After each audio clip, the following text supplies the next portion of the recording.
Bradesco. Entre nós, você vem primeiro.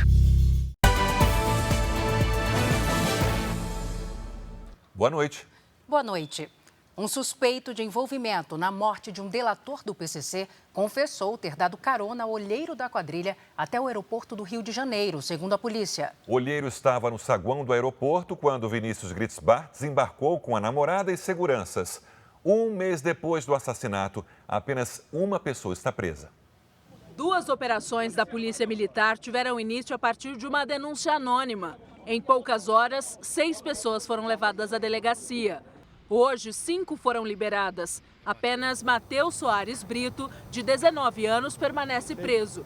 Ele foi detido em uma casa de alto padrão no bairro do Tatuapé, zona leste de São Paulo. Segundo a Secretaria da Segurança Pública, Matheus deu carona até o Rio de Janeiro a Cauê do Amaral Coelho, um dos envolvidos na morte do empresário Vinícius Gritzbach no mês passado, no Aeroporto Internacional de São Paulo. Matheus, ele não negou, ele levou o Cauê para o Rio de Janeiro, disse que teve a incumbência de tirar o Cauê da cidade e dar fuga para o Cauê. O advogado de Matheus Soares nega as acusações. Não é possível negar que se conhecem, são do mesmo bairro. Não vamos negar que esteve no Rio de Janeiro, mas a negativa de que houve uma carona, uma facilitação ou qualquer fato que ligue o Matheus ao Cauê para essa finalidade tem que ser imediatamente refutada. Cauê do Amaral Coelho teria fugido para o Rio de Janeiro depois de ter atuado como olheiro dos atiradores. Ele estava no saguão do aeroporto quando o empresário Vinícius Gritzbach, a namorada e 2 seguranças chegaram de viagem. De acordo com a polícia, ele recebeu R$5.000 pela função. Um mês depois do assassinato, essa foi a única prisão no caso. Os 2 homens detidos ontem, irmão e tio de Matheus Soares, teriam guardado num carro munições idênticas às usadas pelos atiradores. A defesa deles questionou as provas e a justiça aceitou as alegações. Segundo a decisão, a prisão em flagrante foi revogada pela existência de irregularidade e ilegalidade, acatando um pedido do Ministério Público. A Secretaria da Segurança Pública nega irregularidades. A polícia foi lá no local e encontrou a munição com ele e não precisa de mandato para prender e trazer para cá. Então eu não vejo assim irregularidade nenhuma. Veja agora outros destaques do dia. Ex-policiais rodoviários federais são condenados pela morte de Genivaldo Santos, em Sergipe. No Rio de Janeiro, o tiroteio faz novas vítimas de balas perdidas, entre elas 2 crianças. Deslizamento de rejeitos obriga moradores a abandonarem as casas em Minas Gerais. Rebeldes se aproximam da capital da Síria para derrubar o ditador Bashar al-Assad. Donald Trump se encontra com presidentes da França e da Ucrânia em viagem à Europa. E a onda das palavras cortadas, uma mania que surgiu na internet, mas que preocupa pais e educadores.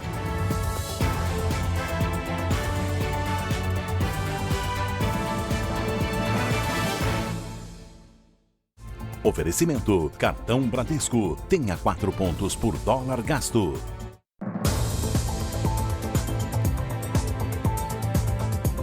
Os 3 ex-policiais rodoviários envolvidos na morte de Genivaldo Santos por asfixia foram condenados em Sergipe. As penas variam de 23 a 28 anos de prisão. Já estava amanhecendo quando a sentença foi anunciada. William de Barros Noia e Kleber Nascimento foram condenados por homicídio culposo e tortura, com penas de 23 anos, 1 mês e 9 dias de prisão. Paulo Rodolfo foi o único condenado por homicídio triplamente qualificado, com pena de 28 anos. Ele foi absolvido do crime de tortura. A defesa dos réus, agora condenados pela justiça, deve recorrer da sentença. A família de Genivaldo de Jesus Santos considera que a justiça foi feita. Está aí a condenação, que eles cumpram, a pena deles e paguem, meio que sirva para eles refletirem o que foi feito, que infelizmente meu marido se foi. No último dos 12 dias de julgamento, a família de Genivaldo ficou frente a frente com os 3 ex-policiais rodoviários federais. Sempre inventando coisas para poder se beneficiar, A verdade que vai prevalecer foi o que eles fizeram com meu irmão. Genivaldo morreu depois de ser colocado no porta-malas de uma viatura com gás lacrimogênio em Umbaúba, Sergipe. Ele foi parado em uma blitz porque estava sem capacete. O julgamento começou mais de 2 anos e meio depois da abordagem que resultou na morte de Genivaldo. Os réus responderam apenas aos questionamentos da própria defesa e optaram pelo silêncio quando foram indagados pelo Ministério Público. Os ex-agentes estão presos desde outubro de 2022. Eles foram exonerados da Polícia Rodoviária Federal. Os advogados argumentaram que os réus seguiram os protocolos de abordagem da PRF. O William Noia, um dos acusados, disse que só percebeu o uso do gás lacrimogênio depois que a granada foi acionada pelo colega Paulo Rodolfo. Já Kleber Nascimento confirmou que usou spray de pimenta para tentar conter Genivaldo. A verdade foi devidamente mostrada para os jurados. Verdade essa que não foi apropalada aos 4 cantos do país, porque apenas se deu voz e vez à acusação. Os ex-policiais rodoviários já haviam sido denunciados por abuso de autoridade em casos anteriores. 2 dias antes dos fatos com o Genivaldo, eles cometeram também outra abordagem indevida, que no entender do Ministério Público, ele gerou, foi uma lesão corporal. Após o julgamento, eles foram levados de volta para o presídio militar em Aracaju. Quase 40 crianças e adolescentes foram baleados na região metropolitana do Rio de Janeiro neste ano. Só em 24 horas foram 3 casos. Foi um policial à paisana que encontrou 3 pessoas baleadas na rua, na comunidade da Gardênia Azul, zona oeste do Rio. Entre elas, 2 crianças. Segundo testemunhas, 2 homens passaram atirando em uma moto. As vítimas foram socorridas e levadas a este hospital. O menino, de 10 anos, foi baleado na perna. A menina, de 5, no ombro. O garoto é o único que continua internado. Eles estão bem já, então, graças a Deus. Mas foi um susto, né? Foi um caso como esse que matou a menina Camila Vitória Aparecida, de 12 anos, na quinta-feira. Ela brincava quando homens armados passaram atirando de dentro de um carro. O corpo dela foi sepultado hoje de tarde. Ela não é a primeira, é mais uma. Até quando isso vai continuar? Os 2 casos também têm em comum o fato de que as comunidades onde essas crianças foram baleadas vivem uma disputa por territórios entre traficantes e milicianos. Confrontos como esses, inclusive durante operações policiais, já mataram 19 crianças e adolescentes este ano aqui no Rio. 38 também ficaram feridos. A população, ela realmente é a parte mais frágil dessa lógica da violência, né? E incluindo as crianças, que acabam não sabendo o que fazer numa situação de conflito. Talvez por isso seja realmente o número de crianças vítimas de balas perdidas esteja aumentando.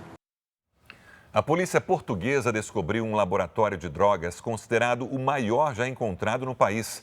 De acordo com a investigação, os criminosos têm ligação com a facção criminosa PCC. Os investigadores afirmam que o local usado para a fabricação e armazenamento de drogas é um dos maiores já descobertos na Europa. Esse é também um 5º laboratório encontrado em Portugal em um ano. Neste galpão, na cidade de Lourinhã, a 70 quilômetros de Lisboa, os criminosos produziam e embalavam cocaína. A polícia afirma que o grupo tem ligação com a facção brasileira PCC. Na operação, foram apreendidos 1,5 toneladas da droga, armas e dinheiro. 2 colombianos e um marroquino que estavam no local foram presos em flagrante, mas a polícia estima que cerca de 60 mil criminosos estejam envolvidos na rede de tráfico de entorpecentes. A droga que saía da América Latina chegava escondida em contêineres, principalmente de alimentos como bananas, e depois de passar por Portugal, seria distribuída em outros países da Europa. Segundo a polícia, a facção criminosa brasileira tem empresas de fachada em Portugal para lavar dinheiro e também costuma recrutar pessoas para trabalhar para o narcotráfico no país. A polícia americana acredita que o homem que matou um executivo em frente a um hotel de luxo em Nova York fugiu de ônibus da cidade. As autoridades têm indícios de que o atirador tenha embarcado num ônibus com destino a outro estado. Câmeras teriam registrado o suspeito em um táxi e logo depois na rodoviária. A pista mais recente é uma mochila, encontrada entre arbustos do Central Park, que pode pertencer ao atirador. O que há dentro ainda não foi revelado. As buscas pelo homem que matou o executivo Brian Thompson na última quarta-feira ganharam reforço do FBI. A Polícia Federal Americana ofereceu uma recompensa de $50 mil por informações que levem à prisão do suspeito. A polícia acredita que ele chegou a Nova York 10 dias antes de cometer o crime. Os agentes ainda tentam descobrir o que aconteceu nesse período. Imagens de câmeras de segurança podem revelar se o atirador teve a ajuda de outras pessoas. A polícia de Nova York divulgou uma imagem das câmeras de uma cafeteria que podem ser do homem que matou Thompson. O executivo era o CEO de uma das maiores companhias de seguros de saúde dos Estados Unidos. Com a repercussão do caso pela imprensa, a polícia espera que mais testemunhas, mesmo que anônimas, possam fornecer pistas que levem à identidade e à localização do criminoso. Também nos Estados Unidos, o vencedor de um prêmio de quase $200 milhões não apareceu para buscar o dinheiro. A fortuna equivale a R$1 bilhão e 200 milhões de reais. A aposta foi feita em um posto de gasolina na cidade de Los Angeles no ano passado. Na ocasião, 2 pessoas ganharam, mas apenas uma foi resgatar o dinheiro. O sortudo desaparecido tem até hoje, ou seja, poucas horas para solicitar o prêmio. Caso contrário, o prêmio será destinado à educação pública da Califórnia. Na Síria, rebeldes avançam em direção à capital, Damasco. O grupo armado tenta destituir o ditador Bashar al-Assad, que está no poder há mais de 20 anos. Com a aproximação dos jihadistas, o governo sírio reforçou a segurança nos acessos a Damasco. Em Jaramana, uma estátua do ex-presidente Hafez al-Assad, pai do ditador Bashar al-Assad, foi derrubada. Em um gesto de apoio, o vizinho Iraque permitiu a entrada de tropas sírias em seu território para que recebessem atendimento médico após um confronto com os rebeldes na fronteira. Uma reportagem divulgada pelo Wall Street Journal dos Estados Unidos afirma que a família do presidente sírio está exilada na Rússia. A escalada de conflitos, que vem se intensificando desde o dia 27 de novembro, fez o governo americano emitir um alerta a cidadãos de seu país para que não viajem à Síria e que deixem o território enquanto ainda há voos comerciais disponíveis.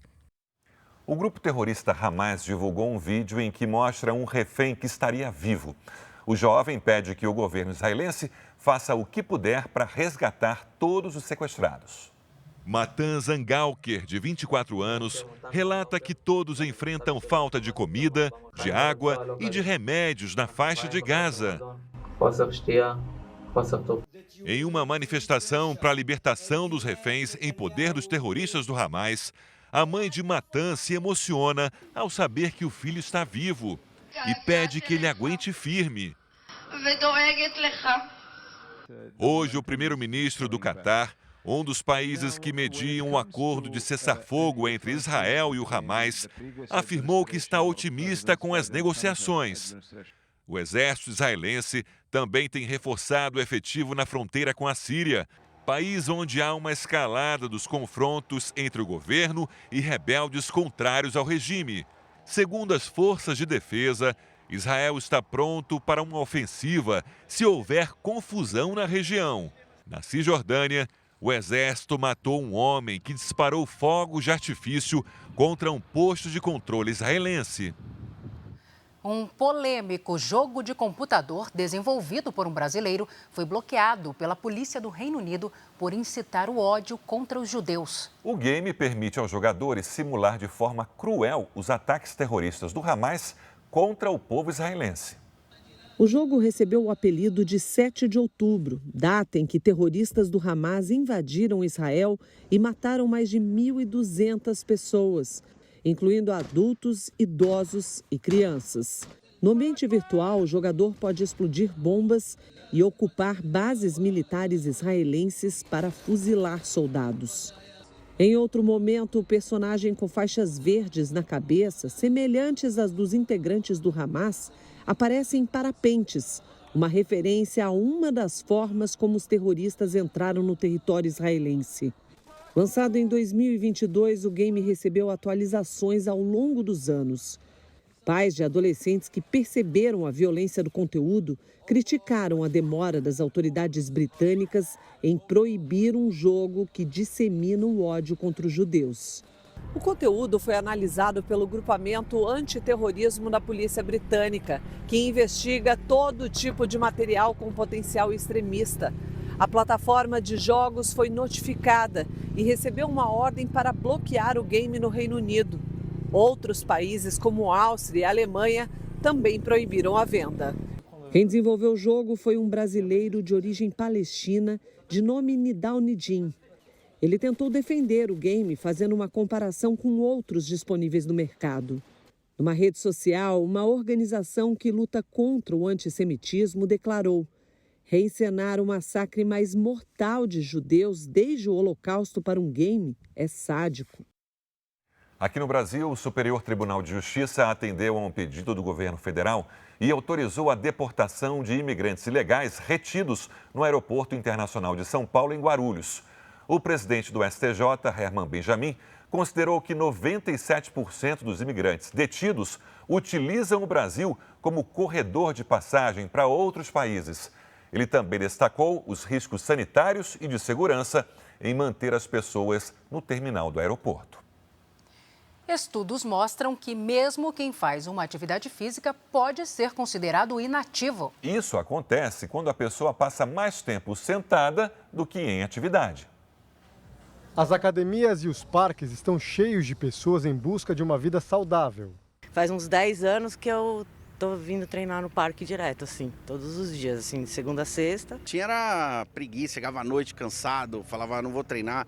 Mas quando você treina, você renova muito mais rápido o cansaço, né? Você fica muito melhor. Mas mesmo com os exercícios em dia, é possível ser considerado fisicamente inativo. O elevador está demorando muito, acho melhor subir de escada mesmo. Os especialistas dizem que não adianta fazer 30 minutos de academia e depois assumir um comportamento sedentário no restante do tempo. É preciso se mexer ao longo do dia, fazer várias pequenas atividades físicas. Só assim a pessoa é considerada de fato ativa. O pessoal fala, paguei, né? Fiz o meu exercício de manhã, fui para a academia, não preciso fazer mais nada, né? E passo o resto do dia sentado, por exemplo, à frente de um computador ou assistindo televisão à noite, na frente da tela. Muitos sedentários, esses indivíduos podem também estar em risco. Segundo o especialista, quando a pessoa fica muito tempo sem fazer qualquer atividade, o risco de desenvolver doenças cardiovasculares pode aumentar. Para resolver isso, é preciso que cada um faça pelo menos 60 minutos de atividade física intensa. A gente passa muito tempo sentado, mesmo não estando cansado, e isso acarreta uma série de malefícios para a nossa saúde física e mental também. A cesta de Natal vai ser mais cara esse ano. Tem produto que subiu quase 30%. É muita coisa, né? Para economizar, a dica é pesquisar em mercados diferentes e fazer trocas por itens mais baratos. Nesta padaria, a ceia de Natal com bacalhau é uma tradição. E já é a hora de preparar o estoque, porque a expectativa de vendas é grande. Eu acredito que é uns 25% a 30% a mais das encomendas da ceia desse ano. E nós estamos muito confiantes. Só que o sucesso tem preço. O tipo de bacalhau usado aqui subiu quase 30%. E o azeite de oliva, segundo o levantamento da Associação Paulista de Supermercados, está quase 25% mais caro do que no ano passado. A gente tem os panfletos que vêm para a gente pela internet, então a gente tem uma noção do custo de cada coisa. Outros produtos típicos das comemorações desta época do ano também subiram bastante. O pernil suíno aumentou quase 18%, o frango mais de 8%. Os 65 itens mais consumidos do período estão em média 5,8% mais caros. Temos que pinchinchar. Se você der uma andada, uma pesquisada, você consegue achar alguns preços, né, mais acessíveis. Mesmo com produtos mais caros, os supermercados estão otimistas e esperam crescimento nas vendas de quase 5% na comparação com o Natal e o Réveillon do ano passado. É que o consumo deve ser estimulado pela melhora no nível de emprego. Tem mais gente trabalhando e com um pouco mais de dinheiro no bolso para gastar no fim do ano. Os consumidores acabam fazendo um mix de produtos diferentes que acabam também compensando essa alta geral de preço. De acordo com as nossas estimativas, esse Natal aqui será o melhor resultado da série histórica. Para compensar os esforços do ano todo, o consumidor faz agora o que pode para caprichar na ceia. Merecemos, passamos um ano, às vezes, de luta, trabalho, né? Bastante esforço, é uma hora que a gente se dá esse prazer, né? Com a proximidade do verão, aumentam os riscos de acidentes em praias, lagos e rios. Por isso, a Capitania dos Portos do Rio de Janeiro já deu início à Operação Lei Seca Marítima.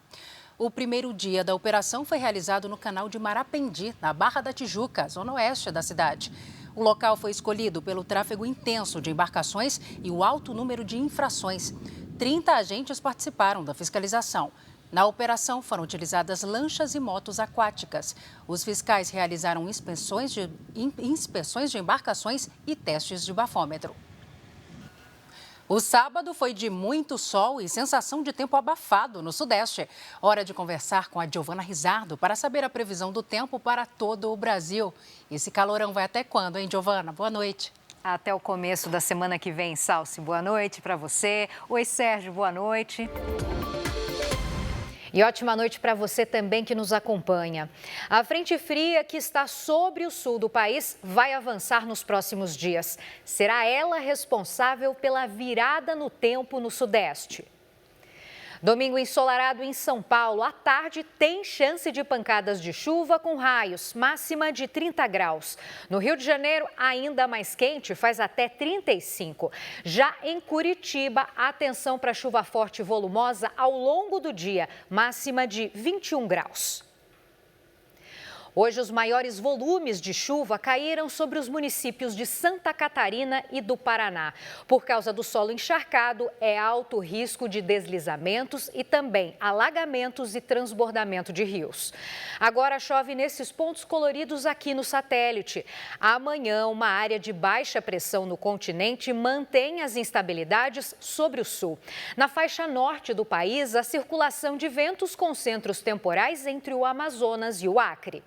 Pelas capitais, domingo com máxima de 22 graus em Porto Alegre. Em Vitória, calor de 35. No Recife, 29 e em Palmas e em Manaus, 30 graus. Vamos ao Tempo Delivery agora. O José é de São João de Meriti, no Rio de Janeiro. Bem-vindo, José. Domingo e segunda com sol entre nuvens. Os termômetros vão variar entre 34 e 37 graus. Na terça, o tempo vira e tem previsão de chuva forte à tarde, máxima de 31. O Roberto e a Maria Helena são de Iretama, interior do Paraná. Olá, casal, bem-vindo. Até segunda tem alerta para chuva forte e volumosa, então muito cuidado. Máximas de 25 graus. Na terça, chuva fraca e faz até 26 graus. Para você participar, poste nas redes sociais o nome de uma cidade e a hashtag você no JR. Salsi, Sérgio. Até já, Giovana.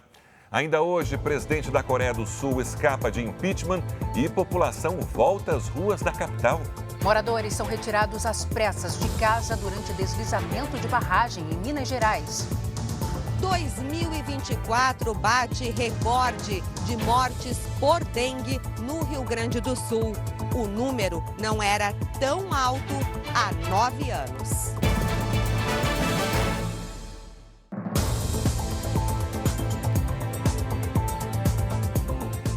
33% dos casos de câncer no Brasil são de pele. O verão começa daqui a 2 semanas e hoje foi dia de campanha em várias regiões do país. O alerta é para a importância da prevenção e do diagnóstico precoce. O homem que corre no parque é um maratonista acostumado com grandes desafios, mas enfrentou o maior deles fora das pistas. Um câncer de pele em estágio avançado, que estava começando a afetar outros órgãos. A palavra, câncer, somada a metástase, está no lugar ainda do inconsciente de sentença de morte, não vai ter jeito. E neste primeiro momento foi o que eu pensei. Nos últimos 2 anos, César passou por cirurgias, fez um tratamento intensivo e conseguiu vencer o câncer. Teve alta há 2 meses e, para comemorar, correu os 42 quilômetros da Maratona de Nova York em novembro, protegido pelas mangas compridas e muito protetor solar, claro. O diagnóstico foi o meu segundo aniversário, porque eu tive uma segunda chance de viver, né? De todos os tumores que existem, o câncer de pele é o mais frequente no Brasil. A incidência chega a 33%, segundo o Ministério da Saúde. Como é perceptível visualmente, é também o mais diagnosticado. O fato de ser visível é fundamental, isso é muito interessante, o que facilita muito, diferente de um câncer dentro do corpo que você não está vendo crescer. Por ser um país tropical, onde o sol aparece forte praticamente todos os dias, o Brasil é um dos campeões mundiais no diagnóstico do câncer de pele. Todos os anos, cerca de 220 mil brasileiros são diagnosticados com a doença. E hoje foi o dia em que milhares de pessoas em todo o país puderam fazer exames e até cirurgias totalmente de graça. Vai examinar todos os doentes, a pele do corpo inteiro e, se achar uma lesão suspeita, já encaminhar esse paciente para a biópsia e, se for confirmado o câncer de pele, para o tratamento. Em São Paulo, o atendimento foi no Hospital das Clínicas. Por aqui, pelo menos 500 pessoas passaram por avaliação. A dona Inês estava cismada com uma pequena ferida no braço e teve uma lesão suspeita identificada. Graças a Deus, a gente ficou sabendo dessa campanha e nós veio aqui ver. A dona Tereza só veio acompanhar uma amiga, mas passou também pelo exame e descobriu que 2 pequenas manchas na testa eram, na verdade, tumores em fase inicial. Está pegando bem no início, que eu tenho muito mais chance de cura, né? Com certeza. Apesar da alta incidência, o câncer de pele é tratável e tem cura. Mas a prevenção ainda é a melhor maneira de cuidar da saúde. Não dar bobeira, né? Começou a ter uma lesão que não cicatriza ou uma lesão enegrecida do nada, leva ao especialista e aí a chance de tratar é enorme. Em 2024, o número de mortes por dengue no Rio Grande do Sul superou a soma dos últimos 9 anos. As enchentes no estado favoreceram a proliferação do mosquito transmissor da doença. Os filhos da Cristiane já tomaram as 2 doses da vacina contra a dengue. É uma segurança a mais para a gente ficar um pouco mais tranquilo, né, de ninguém ficar doente. O Rio Grande do Sul é o 2º estado onde a dengue é mais fatal. Este ano, a cada 100 mil pacientes, quase 10 morreram. Em primeiro lugar está Rondônia, com 14 mortes a cada 100 mil pessoas. Entre janeiro e novembro, foram confirmadas 281 mortes por dengue no Rio Grande do Sul. O número é tão alto que representa o dobro da soma de todos os casos fatais nos últimos 9 anos no estado. Idosos são a maioria das vítimas. Segundo a Secretaria de Saúde, as enchentes do ano passado contribuíram para a proliferação do mosquito transmissor da doença. No país, a vacinação só é realizada no SUS para jovens de 10 a 14 anos. Mas no Rio Grande do Sul, a procura tem sido baixa. Pessoas de outras faixas etárias podem encontrar as doses na rede particular, com exceção de idosos a partir dos 60 anos, porque a imunização não é indicada para esse grupo. Esta infectologista explica quais são os sintomas de alerta para a doença. Vômitos, dor abdominal, falta de ar. Nessa situação, realmente, aí procurar uma emergência para poder fazer os exames e ser melhor avaliado. Em Belém, equipes de saúde percorreram shoppings para vacinar a população contra a gripe neste sábado. Na capital do Pará, apenas 30% das pessoas tomaram a vacina este ano. A meta é imunizar 90% da população. A vacina protege contra 3 tipos de vírus da gripe. Neste sábado, a imunização aconteceu em 5 shoppings de Belém. Quem não conseguiu tomar a vacina hoje pode procurar as equipes de saúde neste domingo. Tem a comodidade de estar no shopping, né? Então a gente está resolvendo coisas e consegue incluir aqui um compromisso com a saúde também. Amanhã vão ser realizadas em todo o país as provas do concurso unificado da Justiça Eleitoral. São mais de 630 mil inscritos para 412 vagas. Os aprovados vão trabalhar no Tribunal Superior Eleitoral ou nos tribunais regionais eleitorais. Veja agora os destaques do Domingo Espetacular. Imagens mostram como agem as mulas do tráfico. Registros impressionantes de um mercado que recruta homens e mulheres em troca de dinheiro. Fez o trabalho certinho, entregou tudo, o dinheiro está na mão. Vai ficar tranquilo. Pessoas que colocam a própria vida em risco para transportar drogas no estômago. Exclusivo. Reviravolta no caso do homem preso por liderar uma quadrilha de roubo a bancos. Gerardo Rodrigues foi condenado a 15 anos de prisão, mas a família sempre acreditou que ele era inocente. Esta semana, o eletricista foi solto. Os novos detalhes da investigação e como foi a volta dele para casa. Luana Piovani, um bate-papo que promete. Vixe! Nunca te perguntaram isso. Nossa, sim? Tão bem embrulhado. A atriz está de passagem pelo Brasil e me recebeu para uma conversa franca sobre a vida em Portugal, carreira e os planos para 2025. Você tá namorando? Não. Menina, tô solteira. Uma artista conhecida por falar o que pensa e que não foge de pergunta nenhuma. Qual é o preço que você paga quando você põe a cabeça no travesseiro? Ai. É no Domingo Espetacular, depois da Hora do Faro. Veja a seguir. Presidente eleito dos Estados Unidos, Donald Trump, é recebido com honras de chefe de Estado em Paris. Jovens de todo o país estão decidindo investir a carreira profissional no campo e, além de trabalhar, resolvem morar em áreas rurais. Motoboys dizem que se arriscam no trânsito para conseguir cumprir as metas dos aplicativos de entregas.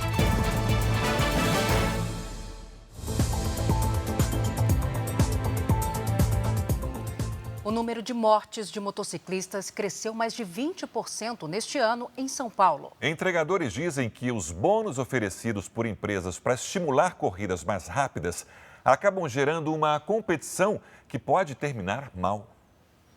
Foi entre uma corrida e outra que a mensagem chegou. Era o aplicativo de entrega de comida, oferecendo mais uma promoção aos motoboys. Na hora bate uma sensação de que eu preciso chegar até a zona de promoção no mais rápido possível. Mas a pressa causou o acidente. Eu desloquei minha clavícula, me ralei todo. Além do dano da minha saúde, tive o dano material e ainda tive o dano de que eu fiquei bastante tempo parado, né? Na correria do trabalho, pilotar uma moto é sinônimo de perigo. Sem obedecer às leis de trânsito, os riscos de acidentes aumentam e as consequências podem ser irreparáveis. Entre janeiro e outubro deste ano, quase 2.200 motociclistas morreram em acidentes de trânsito no estado de São Paulo, alta de 20,5% em relação ao mesmo período de 2023. A partir do momento que você coloca o trabalhador que está num trânsito, né, você vê estímulos como esses, né, que há o entendimento do sindicato, é um estímulo à velocidade, entendeu? É um estímulo a correr fora da órbita da segurança desses trabalhadores. Em nota, a associação que representa as empresas de entrega afirma que o cálculo de rotas e tempo permite que a operação seja feita com segurança. Segundo o Detran de São Paulo, 41% das mortes em acidentes de trânsito são de motociclistas, principalmente entre 20 e 29 anos de idade. Para diminuir o número de casos, o departamento lançou uma campanha de conscientização. Faz seu corre sem correr. Respeite os limites de velocidade. A gente está conscientizando o comportamento do motociclista para que ele tenha um comportamento voltado à preservação mesmo da vida. Respeite as leis, o excesso de velocidade e o consumo de álcool são esses dois fatores aí que contribuíram para o aumento dos acidentes envolvendo os motociclistas. O presidente eleito dos Estados Unidos, Donald Trump, foi recebido hoje em Paris com honras de chefe de Estado. Trump foi aguardado pelo presidente francês Emmanuel Macron num tapete vermelho do Palácio Presidencial. Os dois se reuniram com o presidente da Ucrânia, Volodymyr Zelensky. Os líderes da Europa que apoiam a Ucrânia na guerra contra a invasão russa temem a possibilidade do republicano retirar a ajuda militar dos Estados Unidos por conta do bom relacionamento que mantém com o presidente russo, Vladimir Putin. Na saída, Zelensky disse que a reunião com Trump e Macron foi boa e produtiva. Mais de 20 líderes mundiais estiveram hoje na capital francesa para a reabertura da Catedral de Notre-Dame, que ficou fechada por 5 anos depois de ser atingida por um incêndio. O presidente da Coreia do Sul escapou de uma votação de impeachment neste sábado. Uma manobra de parlamentares aliados manteve Yoon Suk-yeol no cargo. Eles saíram do plenário sem votar e eram necessários pelo menos 2/3 dos votos para o afastamento. A população voltou a protestar. Milhares de pessoas tomaram as ruas da capital, Seul. O presidente da Coreia do Sul é acusado de traição e de golpe contra a democracia depois de fechar o Congresso e tentar impor uma lei marcial no país. Um ataque russo contra a cidade de Zaporizhzhia, na Ucrânia, deixou 10 mortos e mais de 20 feridos. O bombardeio atingiu uma área residencial. Carros e prédios ficaram destruídos. Entre os mortos estão 2 crianças. Segundo as Forças Armadas ucranianas, neste sábado houve mais de 90 confrontos com o exército russo. A Agência Nacional de Mineração determinou a interdição e a suspensão de todas as atividades de uma mina na região centro-oeste de Minas Gerais por risco iminente e falta de segurança. Hoje, quase 70 pessoas precisaram ser retiradas de casa depois de um deslizamento em uma pilha de rejeitos. Os rejeitos de minério de ferro são da barragem Turmalina, em Conceição do Pará. O deslizamento foi gravado por moradores. 17 casas do povoado foram esvaziadas às pressas. Ninguém ficou ferido, mas um imóvel e um posto de combustíveis foram atingidos. Segundo os bombeiros, ainda há risco de novos deslizamentos. Municípios de Santa Catarina estão em situação de alerta por conta das fortes chuvas que atingem o estado desde o início da manhã. Em Joinville, a água invadiu casas e comércios em diversos bairros da cidade. A Defesa Civil de Santa Catarina ampliou o alerta em todo o estado até segunda-feira. A previsão indica que os temporais provocados por uma frente fria devem continuar nos próximos dias, com riscos elevados para deslizamentos e alagamentos, principalmente no litoral norte e no Vale do Itajaí. Além de Santa Catarina, o Centro Nacional de Monitoramento e Alertas de Desastres Naturais também emitiu um aviso para o litoral sul de São Paulo e região metropolitana de Curitiba. Os deslizamentos de morros e encostas ocorrem com mais frequência nessa época do ano. Voltamos a conversar com a Giovana Rizardo. Salce, as principais áreas de risco estão em regiões com construções irregulares que acabam interferindo no escoamento das águas. Com o solo encharcado, a terra pode ceder e provocar acidentes graves. A Defesa Civil alerta: nunca construa próximo a barrancos, não desmate encostas ou plante árvores grandes, como coqueiros, bananeiras e abacateiros. As raízes dessas espécies retêm água no solo. Fique atento aos sinais aí na sua casa. Se há novas trincas nas paredes, vazamentos e água empoçada ou inclinação de cercas e muros. Procure um lugar seguro e busque ajuda especializada ou da Defesa Civil. Saiba também quais são as áreas de risco mapeadas na sua região. Salce, Sérgio. Obrigada, Giovana. Trabalhar e crescer profissionalmente no campo. Essa já é uma realidade para muitos jovens que trocam a cidade grande pelo dia a dia rural. Além de boas oportunidades de emprego na agricultura, eles buscam mais qualidade de vida perto da natureza.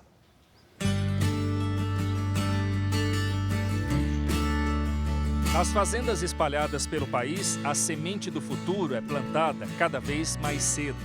Jovens como a Thaís e o Igor já não veem mais o campo só como um passeio de férias. Para eles, essa paisagem é a realidade do dia a dia. Nós costumamos dizer que o campo, para a gente, hoje é uma lavoura de oportunidades, né? Morar na cidade não é a única opção. A minha virada de chave com o agronegócio para vir para o campo começou mais ou menos em 2018, 2019, que foi quando eu com meu marido Igor, a gente conheceu o Café Especial. A Thaís tem 28 anos e vem de uma família de cafeicultores em Minas Gerais. Ela trabalhava com assessoria de comunicação e não planejava seguir carreira na agricultura. Quando deixou a cidade, veio com o marido para esta lavoura em Santo Antônio do Amparo. Na rotina deles, o café está na plantação, na mesa e na internet. Café esse que foi plantado pela primeira vez no Brasil, no estado do Pará. Morar perto de plantações, lavouras, longe da correria das cidades, é o caminho trilhado por muitos jovens no país. Além da melhora da qualidade de vida, eles buscam boas oportunidades no mercado de trabalho rural. E o campo tem proporcionado um futuro promissor para as novas gerações. O diretor de Educação Formal e Infraestrutura do Serviço Nacional de Aprendizagem Rural, o Senar, explica o perfil desses jovens que migram para o campo. Em que eles não são necessariamente, têm uma origem no meio rural. Às vezes é gente urbana, é profissional da área de contabilidade, de economia, de medicina, da engenharia, que está sim querendo entender quem que é esse agro, que está dando boas oportunidades de mercado de trabalho, que está pagando um salário atrativo. Então essas pessoas estão buscando sim se qualificar para se integrarem a esse mercado de trabalho. Quem mostrou as possibilidades desse mercado para a Thaís foi o tio dela, o Jordani. Hoje a agricultura está proporcionando isso, para eles virem trabalhar, ter uma qualidade de vida também, e dá para crescer dentro da agricultura. Tem 1001 oportunidades. Ele convidou a sobrinha para fazer um dos cursos da Confederação Nacional da Agricultura, o CNA Jovem. Foi a porta de entrada para ela e o marido decidirem mudar de vez da cidade para o campo. Esse programa ele tem muito o objetivo de trabalhar e mostrar para os jovens as oportunidades que realmente existem no campo, né? E trabalhar muito questão de sucessão familiar e tudo mais. Agricultura de precisão, pecuária de precisão, nós estamos falando de um agro hoje brasileiro que é muito tecnológico e muito inovador. Isso acaba sendo um atrativo a mais para que essa população jovem e eventualmente até urbana se sinta atraído para o agro brasileiro. Para a Thaís e o Igor, a vida no campo é o presente e o futuro. O campo é uma possibilidade de morar aqui real e eu acho que o que o campo tem para me oferecer, a cidade talvez não tenha para me oferecer. Eu entendi que eu não queria ser só herdeira, que eu queria ser sucessora. Eu acredito muito que o meu futuro vai ser 100% no campo.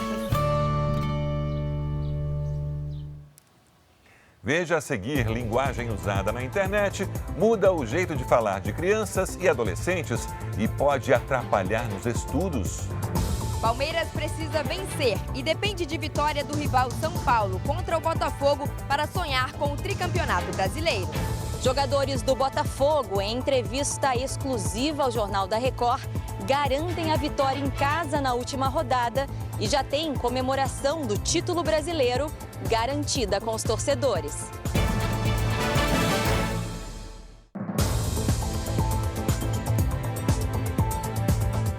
Dez jogos encerram o Campeonato Brasileiro de 2024. Neste domingo, o Palmeiras corre por fora na tentativa de alcançar o líder, o Botafogo, e conquistar o título pela 13ª vez na história. O último jogo do Palmeiras no ano é também o mais importante da temporada. Vale o título do Campeonato Brasileiro. A 3 pontos do líder Botafogo, o time paulista precisa vencer o Fluminense jogando em casa e torcer pela vitória do rival São Paulo contra o Botafogo no Rio de Janeiro. Sem vencer a 4 partidas e classificado para a fase de grupos da Libertadores, o tricolor do Morumbi deve escalar alguns reservas, pensando no começo da temporada do ano que vem. Mesmo assim, o lateral do Verdão, Vanderlan, ainda acredita no título. Nada para Deus é impossível, então a gente ainda acredita e vamos jogar como sempre para vencer mais uma vez e terminar o ano bem. O narrador da Record, Kleber Machado, considera a missão do Palmeiras complicada. A esperança é a última que morre, né? Acho muito difícil, mas assim, impossível não é. E, como diria o outro, vamos ao jogo, né? No caso, vamos aos jogos para ver o que acontece. Com 12 títulos brasileiros, o Palmeiras busca o tricampeonato da competição depois de vencer em 2022 e 2023. Se isso acontecer, o Alviverde vai se tornar o primeiro time na história a conquistar por 3 anos consecutivos o campeonato estadual e o campeonato nacional. Uma das principais revelações do futebol brasileiro em 2024, Estevão ainda mantém o Palmeiras em outra disputa, a artilharia do campeonato. O jovem de 17 anos marcou 13 gols até o momento, um a menos do que Yuri Alberto do Corinthians e Alejandro do Vitória. A Confederação Brasileira de Futebol divulgou hoje que o artilheiro vai levar para casa um troféu em homenagem a Roberto Dinamite. O ídolo do Vasco, que morreu no ano passado, é o maior goleador da história da competição, com 190 gols. No Rio de Janeiro, o clima já é quase de festa, com o Botafogo campeão da Libertadores, que só depende de um empate amanhã para levar a Taça do Brasileiro. Um sorriso que não sai do rosto. Uma verdadeira temporada dos sonhos. Para alguns jogadores, a ficha ainda não caiu. Aos pouquinhos vai caindo, né? Entramos para a história do clube. Entraram mesmo. Há uma semana veio a conquista inédita da Libertadores sobre o Atlético Mineiro. A enseada de Botafogo, cartão postal do Rio de Janeiro, ficou pequena para os torcedores e o trio elétrico do time. Só que eles querem mais e falta só um jogo para isso. Para o Botafogo, basta um empate contra o São Paulo neste domingo para garantir o título do Brasileiro e quebrar um jejum de 29 anos sem levantar a taça.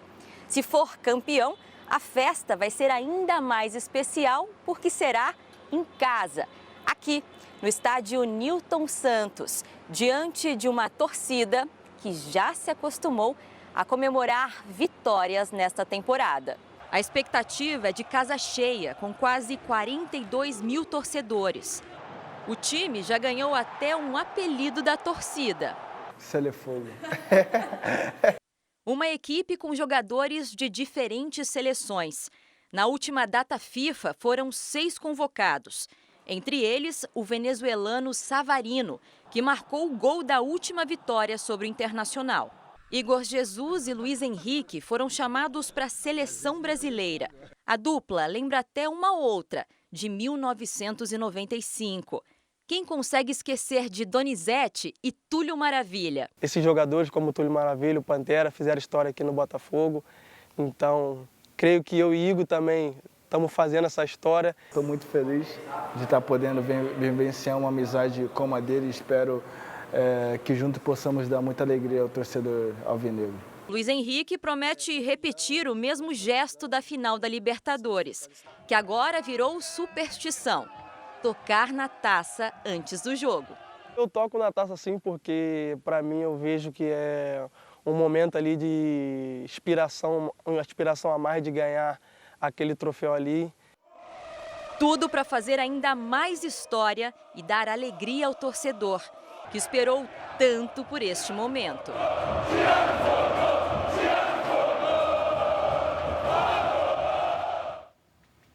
Na parte de baixo da tabela, 4 times lutam contra o rebaixamento na última rodada do Campeonato Brasileiro: Bragantino, Atlético Paranaense, Fluminense e Atlético Mineiro. No duelo de Atléticos em Belo Horizonte, o Mineiro precisa de apenas um empate com o Paranaense para escapar da segunda divisão no ano que vem. Em caso de derrota para o Furacão, que também luta contra o rebaixamento, o Galo vai precisar de um tropeço do Fluminense ou de um empate entre Red Bull Bragantino e Criciúma. O risco de queda surge depois da equipe perder 2 finais seguidas: Copa do Brasil para o Flamengo e Libertadores para o Botafogo. Para piorar ainda mais a situação, o time não vence há 12 jogos. Em caso de vitória, o Atlético Mineiro garante vaga na Copa Sul-Americana. A disputa na Arena do Galo será sem a presença da torcida.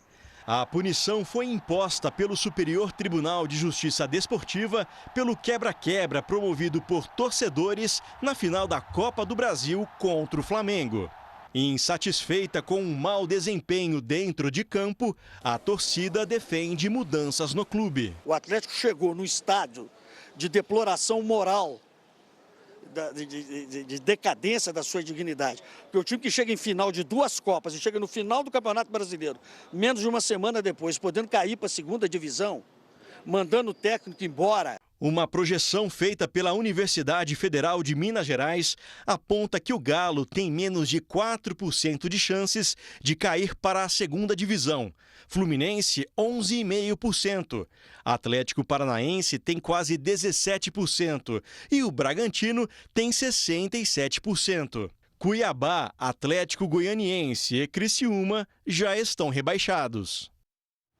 Quem mora aqui ou já visitou o estado do Pará sabe bem que o açaí é um produto indispensável nas refeições dos paraenses. Mas a seca e as queimadas que atingiram a região norte recentemente fizeram o preço subir e pesar mais no bolso dos consumidores. Açaí com camarão, com carne seca, com farinha de mandioca e peixe frito. Na mesa do paraense, ele vai bem com tudo. O açaí faz parte do cotidiano do paraense, né? O Pará produz mais de 93% do açaí consumido no Brasil. São quase 1.700.000 toneladas do fruto todos os anos. Em outubro, o litro do açaí teve um reajuste de até 6% comparado com os meses anteriores, que registraram queda nos preços. O Jandir tem uma área de 100 hectares de açaí no município de Acará, nordeste do Pará. O preço do açaí da entre-safra, ele sobe a partir de janeiro, mas esse ano ele já antecipou, né? Já está subindo e não vai parar mais porque tem pouca oferta, devido à fraca produção que nós estamos tendo devido à seca, né? De 6 meses, que é uma seca que nunca tinha acontecido aqui na região. De um modo geral, as espécies vegetais dependem muito de água para a sua produção. E o açaí é uma espécie como outra qualquer que com certeza vai sentir também a falta de água. Mesmo que o produtor jogue as quantidades que nós recomendamos, essas quantidades são para condições normais, em condições de chuvas periódicas. Quando passa muito tempo sem chover, como agora, né? Aí a água que nós recomendamos daí já não é mais suficiente. Além da falta de chuvas na região, os produtores sofrem com outro problema, as queimadas. Há cerca de 45 dias, o fogo destruiu 10 mil pés de açaí. O prejuízo passa dos R$200 mil. Quem depende desse comércio já sente dificuldade. Infelizmente vai estar caro, a gente vai ter que passar o preço para o consumidor. O tempo que as crianças passam na internet é uma preocupação por diversos motivos, como a exposição ao bullying e a conteúdos impróprios. Além disso, muitas crianças e adolescentes passaram a usar no dia a dia essa linguagem da internet e abreviar as palavras, não só quando escrevem, mas também quando conversam. Para os mais desavisados, pode parecer um dialeto que precisa de tradução. Eu tenho um amigo que ele tem um problema. Eu tô indo pegar meu caderno. O jeito de falar rápido, juntando as palavras e até engolindo as últimas sílabas, é uma mania que se espalhou pela internet e chegou às escolas. E tem nome: corte seco. E as pessoas começam a ficar falando até que vira mania. Para entender melhor essa questão do corte seco, essa palavra que fica no meio do caminho, eu vim conversar com as meninas que já estão no ensino médio para entender se isso começou com a geração delas ou se está começando com as crianças. Tudo a gente corta, tudo a gente quer falar mais rápido, tudo a gente quer ouvir mais rápido. Pode parecer só mais uma brincadeira, mas na verdade tem consequências sérias no aprendizado e desenvolvimento das crianças. Falam rápido, engole as palavras, você não vê uma dicção completa, é bem complicado. Tanto é que virou um assunto importante nas aulas de português deste colégio em São Paulo. tem que oficializar que a língua culta, o português, a comunicação, mesmo coloquial, mas ela tem que ser completa, a palavra é completa. Toda essa aceleração tem consequências. Acho que tédio em excesso, não conseguia mais ver filmes ou coisas mais longas, ansiedade também. E numa era tão veloz, quem procura manter o ritmo vira motivo de piada. Eu sou muito lentinha assim, me incomoda, então eu sempre falo, eu reclamo. Esta fonoaudióloga especialista em distúrbios da comunicação alerta que abreviar as palavras e falar muito rápido compromete o principal objetivo da linguagem, a compreensão. Eu vejo que é uma comunicação mais truncada, né? É uma comunicação que não importa se o interlocutor vai te entender ou não, eu vou falar. A Sociedade Brasileira de Pediatria defende que a única forma de amenizar os efeitos da conexão digital é o controle de conteúdo e tempo de exposição. Retardar o acesso a telas, ficar alerta a regras de segurança e conteúdo e privacidade online. Não só o governo, os órgãos governamentais, ministérios, as escolas, os educadores, os pais que precisam exercer essa mediação parental e as próprias crianças e adolescentes que precisam aprender a usar seus celulares, né? As crianças têm que entender que a vida não é muito rápida, tem que sentir devagar, porque senão pode sofrer mais com o processo da vida, né? O Jornal da Record termina aqui. A edição de hoje na íntegra e também a nossa versão em podcast estão no Play Plus e em todas as nossas plataformas digitais. Fique agora com a segunda parte do Cidade Alerta, edição de sábado, com a Patrulha do Consumidor. E logo após tem A Fazenda. Não perca. Uma boa noite para você. E eu te encontro amanhã no Domingo Espetacular. Boa noite. Até lá.